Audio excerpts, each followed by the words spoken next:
શ્રેષ્ઠતા તો એક નામની પણ પૂરતી છે. કલ્યાણ અને ઉદ્ધાર માટે તો યમુનાજીનું એકવાર પુકારેલું નામ પણ કાફી છે.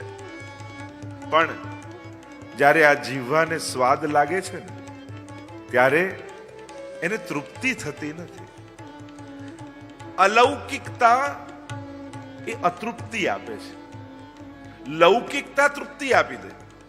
જેમ લૌકિક તમને બહુ ભાવતું કંઈક હોય, જેમ રસગુલ્લા હોય, તમને બહુ ભાવતા હોય, 1, 2, 3, 4, હવે ઉલટી થઈ જશે, હવે નહીં. કેમ? બહુ ભાવતા હતા ને તને. તો લૌકિક વસ્તુમાં તૃપ્તિ થઈ જાય. અલૌકિક એનું લક્ષણ જ અસીમિતતા છે. જે અનંત હોય એની હંમેશા અતૃપ્તિ રહે. આ 41 પદમાં 7 દિવસ સુધી ગુણગાન કર્યા તો હજી એમ લાગે છે ને બીજા 7 દિવસ ચાલે તો સારું. આ પૂરું જ ન થાય એમ લાગે કે આ તો ચાલતું જ રહે. આ ગુણગાન શ્રવણ કરતા જ રહીએ, ગાતા જ રહીએ. અનંત અને અલૌકિક એની સીમા ન હોય, એની અતૃપ્તિ બની. જે અસીમિત હોય એને તમે સમેટી ન શકો. સમુદ્ર હોય તો તમને અનંત લાગે, એમ લાગે આનો છેડો જ નથી. એમ જ જ્યારે અલૌકિકતાને પ્રાપ્ત કરો છો ત્યારે અલૌકિકતાના ઓડકાર નથી હોતા. એની તો સદા લાલસા હોય છે. ભગવદ નામ, ભગવત સેવા, ભગવદ ભજન, આ જે કાંઈ પણ ભગવદ ગુણગાન આદિ છે એની તો મનમાં સતત અલૌકિક લાલસાઓ બની રહે. એમ થાય આને પાન કર્યા જ કરીએ, કર્યા જ કરીએ, કર્યા જ કરીએ. એવી અલૌકિકતા અને એવો આસ્વાદ એમાં છે. જીભ લૌકિકતાને સમજે છે, પણ એટલે જ આપણે ત્યાં કથામૃત રસપાન કહીએ છીએ. શ્રવણ નથી કહેતા, કથા શ્રવણ નહીં. આપણે ત્યાં જયારે પત્રિકામાં લખાય કથામૃત રસપાન, કારણ કે શ્રવણ તો કેવલ કાનથી થાય અને પાન તો રોમ રોમથી થાય. ભગવદ ગુણગાન તો રોમ રોમથી પાન કરવાના છે. જેમ પૃથુ મહારાજે કહ્યું ને કે 10,000 કાન આપો, કારણ કે 2 કર્ણથી આ શ્રવણ થઈ શકતું નથી, તૃપ્તિ થઈ શકતી નથી. આનું રૂવાડેથી પાન કરું એવી આકાંક્ષા એમણે રાખી છે. એ જ રીતે કહ્યું વારંવાર શ્રી યમને ગુણગાન કીજે. વારંવાર ગુણગાન કરો. આ નામ જ એટલું મધુરું છે, એમ થાય કે આને ગાતા જ રહીએ. ઓર યહી રસના તે ભજો નામ, યા કહ્યું યહી રસના તે ભજો યહ રસ અમૃત और ભાગ્ય જાકે હોય સુ પીજે. આ જ રસના જીવવાથી આ અમૃતનું પાન કરતા જાઓ. કારણ જો આપણે ત્યાં કહેવાય કે જ્યારે કોઈ બીજ હોય અને એના ઉપર તમે કાંઈક એસિડ કે કોઈ વસ્તુ નાખો તો બળી જાય, તો એને જીવંત કરવા શું કરવું? તો કે એમાં અમૃત રેડવું તે જીવંત બને. એમ જ સંસારના અનેક પ્રકારના વિષયોએ આપણી ભાવનાઓને બાળી નાખી છે. એ અલૌકિક વૃત્તિઓ સમાપ્ત થતી હોય એવું લાગે, પણ જ્યારે એમાં કથામૃતનું અમૃત અને એમાં પણ યમુનાજીના નામના ગુણગાનનું અમૃત પડે ત્યારે મૃત જીવંત બને છે. તો અમૃત પીજે ઓર ભાગ્ય જાકે હોય શું પીજે. પણ કોણ પાન કરી શકે? જેનું ભાગ્ય હોય. અને ભાગ્ય કર્મથી મળેલું નહીં, કૃપાથી પ્રાપ્ત થયેલું ભાગ્ય. ભાગ્યોદયેન બહુજન્મ સમર્જિતેન સત્સંગમં ચ લભતે પુરુષો યદા વૈ. ભાગવત મહાત્મ્યમાં પણ કહ્યું જ્યારે ભાગ્યનો ઉદય થાય ને ત્યારે સત્સંગ મળે. પણ આ ભાગ્યો એ કર્મનાથી નિર્મિત ભાગ્ય નથી. ઠાકોરજી સૌભાગ્યનું દાન કરે છે, પ્રભુ મંગલનું દાન કરનારા છે. અને પ્રભુ નિર્મિત જે ભાગ્ય છે એનાથી ગુણગાનની પ્રાપ્તિ થાય. એવા શ્રી યમુનાજીના નામનો મહિમા છે કે એ જેનું પાન કરી શકે છે. ભાનુ તનયા દયા અતિહિ કરુણામયા ઇનકી કર આસ અબ યહી જીજે. હવે તો કેવલ એમની આશા કરો, કારણ ભાનુ તનયા કેવા છે? અતિહિ દયામય, કૃપા નિધિ છે, કૃપાના સાગર છે.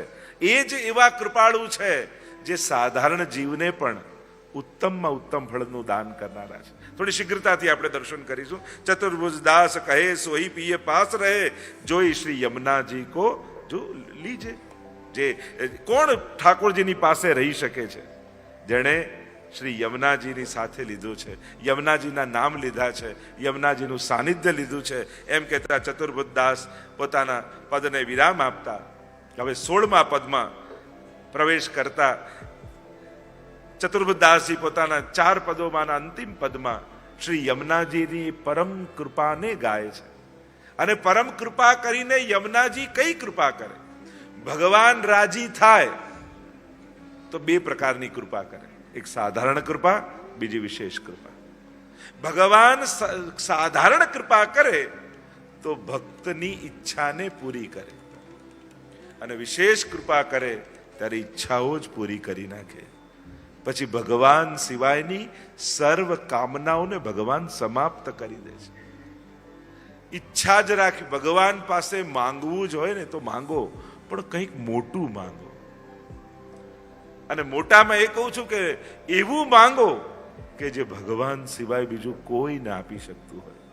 એવું ન માંગતા કે જે સંસારી પણ આપી શકે. ભગવાન પાસે જ માંગી રહ્યા છો, જ્યારે માંગવું જ છે તો પછી એવું કંઈક માંગો ને કે જે દુનિયામાં કોઈ ના આપી શકતું હોય. અને એ કૃપા તો કેવલ ઠાકોરજીને યમુનાજી કરે છે. તો કહ્યું ચતુર્ભુજ દાસજી કહે છે કે યમુનાજી જ્યારે પરમ કૃપા કરે, જો સાધારણ કૃપા અને વિશેષ કૃપામાં ફરક શું? પ્રભુ યા યમુનાજી સાધારણ કૃપા કરે તો ભક્તને કહે તે માંગ્યું છે ને લઈ જા, લઈ જા. અને વિશેષ કૃપા કરે તો લઈ જા એમ ન કે આવી જા એમ કે તું મારો થઈ જા, મારી પાસે આવી જા, મારો થઈને રહી જા. એટલે અહીંયા ચતુર્ભુજ દાસજી વિશેષ કૃપાને યાદ કરાવતા એમ કહે છે કે યમુનાજી કૃપા કરે છે ત્યારે એમ નથી કહેતા કે વસ્તુ લઈને જા, લઈ જા. ના, મારી કુંજમાં આવી જા, હેત કરી દેત શ્રી યમને વાસ કુંજે. હેત કરી દેત શ્રી યમુને વાસ કુંજે. હેત કરી દેત શ્રી યમુને વાસ કુંજે. જહાં નિશવાસર रास में रसिक वर कहाँ लग बरनिए प्रेम पुंजे हेत करी देत श्री यमुने वास कुंजे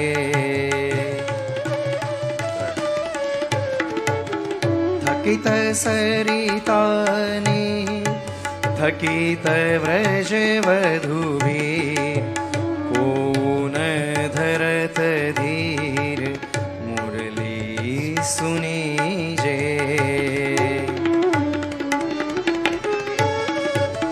छत्रभुज दास यमुने पंकज मधुप की नाई चित लाए हेत करी देत श्री यमुने वास कुंजे हेत करी देत हेत करी देत हेत करी देत श्री यमुने वास कुंजे हेत કરી દેત શ્રી યમને વાસ કુંજે લઈ જાય એમ નથી કહું આવી જાય એમ. કોઈ બાળક માના ગોદમાં બેસવા માટે રડતો હોય અને માં બહુ વ્યસ્ત હોય રસોડામાં, એટલે રમકડું લઈને બાળકને આપી દે, લે આ ગાડી, લે આ ઘર. અને બાળક રમકડું જોઈને એટલું મોહિત થઈ જાય કે એને રમવામાં એટલો મશગુલ થઈ જાય કે ભૂલી જાય કે માની ગોદમાં બેસવું. તો માની આ કૃપા કહેવાય કે અકૃપા કહેવાય? હઠ હતી માની ગોદમાં બેસવાની, માએ આપ્યું રમકડું અને રમકડું આપીને પોતાને ભૂલવી દીધું. તો આનાથી મોટી અકૃપા શું હોય? ક્ષણવાર કદાચ બાળકને આનંદ આવે, સંતોષ આવે, સુખ આવે, પણ ભૂખ લાગશે તો પાછી માં જ યાદ આવવાની. પોષણ કરનારી તો એ જ છે. ક્ષણવાર માટે ભગવાનને વિસ્મરણ કરાવવા માટે લૌકિકના સાધનો કદાચ કામ લાગતા હશે, પણ જ્યારે પ્રભુને પામવાની કામના જાગશે ને પછી તો યમુનાજીની ગોદ જ યાદ આવવાની છે. તો યમુનાજી જ્યારે કૃપા કરે છે, યા ઠાકોરજી જ્યારે સાધારણ અને વિશેષ કૃપા કરે છે, કારણ કે પ્રભુને સાધારણ કૃપા કરવી હોય તો સાધન આપીને સમર્થ બનાવી દે, સમર્થ બનાવી દે. ઘણીવાર બંને નાના જ બાળકો હોય છતાંય મોટાને આપણે તું તો મોટો છું, તું તો તારી જાતે કરી લે ને, હોય ભલે 5 વર્ષનો પેલો 3 વર્ષનો હોય, તો મોટાને મોટાપણું યાદ અપાવી અને માં હાથ છટકી લે. એમ જ ઘણીવાર જીવને પણ ભગવાન સામર્થ્યનો આભાસ કરાવે. અરે હું તો કરી શકું છું, મારે ક્યાં કોઈની જરૂર છે, હું તો સમર્થ છું. પણ આ આભાસ જ છે, કલ્પના જ છે. જ્યારે અને કોરોનામાં તો આપણે જોઈ લીધું ને, ભલ ભલા ખેર ખાઓ પણ અમારું તો બહુ મોટું ગ્રુપ, અમારે તો બહુ મોટું સર્કલ, એણે જ મેસેજ કરવા પડ્યા કે કોઈ આવતા નહીં, પોઝિટિવ છું. તો કહેવાતા સામર્થ્યો આપણા કોઈ કામ તો લાગ્યા નહીં. એમ જ જીવનમાં ભગવાન સામર્થ્ય આપે ને તો એને સેવામાં વાપરજો. કારણ કે સંસારનું સામર્થ્ય માનશો ને તો સંસાર જ્યારે, કારણ કે બધું જ હોય પણ સમય નારાજ થાય ને ત્યારે આજુબાજુ રહેલી આપણી જ વસ્તુ આપણને કામ લાગતી નથી. આપણા જ સંબંધીઓને આપણા સગાઓ સમય વિપરીત થાય, ઈચ્છા હોવા છતાં, એમ નથી કે ખરાબ છે, બધા સારા જ છે, કોઈ ખરાબ છે એમ કહેવાનો અર્થ નથી, પણ સંજોગો આપણા નબળા થયા હોય ને તો ઈચ્છવા છતાં એ લોકો મદદે આવી શકતા નથી, કારણ કે સમય બગડ્યો છે, સમય નારાજ થયો છે. તો પ્રભુની અને યમુનાજીની કૃપાની વિશેષતા એ છે, એ સાધન આપી સમર્થ બનાવી દૂર નથી મોકલતા, પણ સાધન આપીને પણ અસમર્થતાનું ભાન પણ આપે છે કે આ બધું જ બરાબર છે, પણ ભગવત કૃપામાં આ કાંઈ કામ નથી લાગવાનું. ત્યાં તો મારી નિસ્સાધનતાનો ભાવ, મારી દીનતા, મારું પ્રભુનું દાસપણું જ કામ લાગવાનું છે. કારણ કે આ બધું મેળવ્યા પછી હું દાસ છું જો એ ભૂલી જાઉં ને તો આ તો પોતાને ભૂલવવા માટે આપેલા મા રૂપી ભગવાનના રમકડાઓ છે. કારણ કે જો દાસપણું વિસ્મરણ જેનાથી થઈ જાય તો એને એ વસ્તુએ, એ સાધને, એ પદે આપણું અકલ્યાણ કર્યું કે કલ્યાણ કર્યું? જેના થકી આપણને આપણી વૈષ્ણવતાનું વિસ્મરણ થઈ જાય તો એ તો અકલ્યાણકારક છે. આસપાસ એવી વસ્તુને, વ્યક્તિઓને રાખજો કે જે સતત આપણી વૈષ્ણવતાનું આપણને સ્મરણ કરાયા કરે. સતત હું કહું એવા ચિત્રો રાખો, એવા કોઈ શ્લોકો મહાપ્રભુજીના લખી રાખો, રોજ મોબાઈલમાં એક શ્લોક ઉપર લખી રાખો ષોડશ ગ્રંથનો, જેથી એનું સ્મરણ રહે. 41 પદ છે, રોજ એક પદ તમારા સ્ક્રીન પર આવી જાય, કારણ કે હવે તમે એ જ વાપરો છો તો એમાં જ રસ્તો બતાવવો પડશે. આપણે જે વસ્તુ વાપરીએ એમાં જ કેવો રસ્તો, જો વસ્તુઓને ને સાધનોને હવે છોડી શકીએ એમ નથી, પણ એમાંથી રસ્તો કાઢી કેમ પ્રભુ સુધી પહોંચી જવાય, હવે તો એ ઉપાયો શોધવાના છે કે આમાંથી કયો ઉપાય ગોતીએ. જે વસ્તુ વધારે જોતા હો ત્યાં ક્યાંક ભગવાન યાદ આવે એવું કંઈક રાખવું, જેથી એનું સ્મરણ થયા કરે આપણને. તો હેત કરી દેત શ્રી યમને વાસ કુંજે. હેત કરીને, જો કારણ અને ફલ છે નિકુંજમાં વાસ શ્રી યમુનાજીના, અને કારણમાં જીવના પુણ્યો, સત્કર્મો, સેવા, માળા નથી. કારણમાં છે યમુનાજીના હૃદયમાં રહેલો હેત. માના પ્રેમનું કારણ, આ દીકરો મારો બહુ સુખી ને આ થોડો સાધારણ, એટલે સુખી દીકરા માટે વધારે પ્રેમ થાય અને પેલા માટે ઓછો, એવું માને થોડી હોય. ઉલટાનું માને તો બગડેલા દીકરાની વધારે ચિંતા હોય. આપણે તો યમુનાજીને જ કહીએ કે હે માં, અમે બધા તારા બગડેલા જ દીકરાઓ છીએ, એટલે તું અમારી વધારે ચિંતા કરે છે કે આ લોકો ક્યાંક ભટકી ન જાય. તો મૂળમાં કારણ માં માટે હેત હોય છે, જીવનું સામર્થ્ય નથી હોતું. અને જ્યારે કારણમાં પ્રેમ હોય ને તો એના ફળમાં કોઈક વિશેષ લાભની પ્રાપ્તિ હોય છે. જ્યાં સ્વાર્થ કારણમાં હોય છે ત્યાં ફલમાં પણ, ચલો ને આને આ આપીએ તો અત્યારે આપીશું તો પછી ક્યારેક આપણને કામ લાગશે. શું માં બાળકને નાનપણથી એટલા માટે ઉછેરે છે કે હું ઘરડી થઈશ ત્યારે મને સાચવશે, એવી કોઈ આશા સાથે માં ઉછેરે છે? ના, તો એ તો અકારણ છે, તો સ્નેહ છે. તો હેત કરી દેત શ્રી યમને વાસ કુંજે. શ્રી યમુનાજી કૃપા કરી, હેત કરી જીવને પોતાના નિકુંજમાં વાસ આપે છે. એ નિકુંજ જ્યાં અખંડ ઠાકોરજીનો મહારાજ છે. નિકુંજમાં વાસ આપવો એટલે એ મહારાસમાં પ્રવેશ કરાવો. આપણે ત્યાં તો કુંજ નિકુંજ એના અનેક પ્રકારના ભેદ છે. તો યમુનાજીની પણ એક વિશેષ પ્રકારની કુંજનું વર્ણન છે. તો એ કુંજમાં જ્યાં અખંડ પ્રભુનો મહારાસ ચાલી રહ્યો છે એમાં યમુનાજી પ્રવેશ કરાવે છે. અને કઈ જહાં નિશબાસર રાસ મે રસિકવર, કેવી કુંજ છે કુંજ.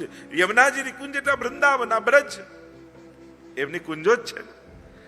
જહાં નિશબાસર રાસ મે રસિકવર और कहां लो बरनीए प्रेम पुंजे, જ્યાં અખંડ રાસ છે અને ત્યાં રાસમાં રસિકવર એવા પ્રભુ સદા મહારાસનું દાન કરીને કૃપા જીવ પર કરી રહ્યા છે. એવું નિકુંજનો વૈભવ છે. અને ત્યાં કહીએ બરનીએ, અને એનું વર્ણન કેમ કરી તો પ્રેમ પુંજે, આ પ્રેમ પરમાત્મા પોતાના પ્રેમને લૂંટાવી રહ્યા છે એવું આ દિવ્ય અને અલૌકિક સ્થાન છે. અને ત્યાં આગળ વર્ણન કરતા ચતુર્બુદ્ધદાસ કહે થકિત સરિતા નીર. જ્યારે ઠાકોરજી વેણુનાદ કરે છે ત્યારે કેવું થઈ જાય છે, કેવું દ્રશ્ય વૃંદાવનનું છે, યમુનાજીની નિકુંજનું એ દ્રશ્ય કેવું છે. વર્ણન કરતા કહ્યું થકિત સરિતા નીર और થકિત બ્રજ બધું ભીર. યમુનાજી, કારણ કે જ્યારે વેણુનાદ થાય ત્યારે જળ ચેતન બની જાય અને ચેતન જળ જેવા થઈ જાય. પશુ પંખીઓ આ બધા ચેતન છે, પણ વેણુનાદ સાંભળતા જળ જેવા સ્તબ્ધ બની જાય છે. પોતાના દેહ ધર્મને ભૂલી જાય છે અને સ્થગિત થઈ અને વેણુ સુધાના પાન કરે છે. અને જે ચેતન છે જળ, અને જળ એ છે એ ચેતન જેવા થઈ જાય. યમુનાજી જાણે બાહુ પેસારી અને પ્રભુના ચરણ પકડવાની કોશિશ કરે. ગિરિરાજજી સ્વયં હરિદાસવર્ય રૂપે પ્રભુની સેવા કરવાના પ્રયાસ કરે. વેણુગીતમાં સાંભળશો વર્ણન તો તમને અનુભવ થશે જળ ચેતનની જેમ ને ચેતન જળ જેવા. થકિત સરિતા નીર થકિત બ્રજ બધું ભીર और को ન ધરત ધીર મુરલી સુની જે. અને જ્યાં ઠાકોરજીએ રાસ માટે વેણુનાદ કર્યો અને વેણુનાદ સમગ્ર વ્રજમાં વ્યાપ્યો, ભિન્ન ભિન્ન કાર્યોમાં લાગેલા ગોપીજનો સંસાર આસક્તિને ભૂલ્યા અને ભાગ્યા ભગવાન તરફ. એક જ વસ્તુ યાદ રહી, કૃષ્ણ.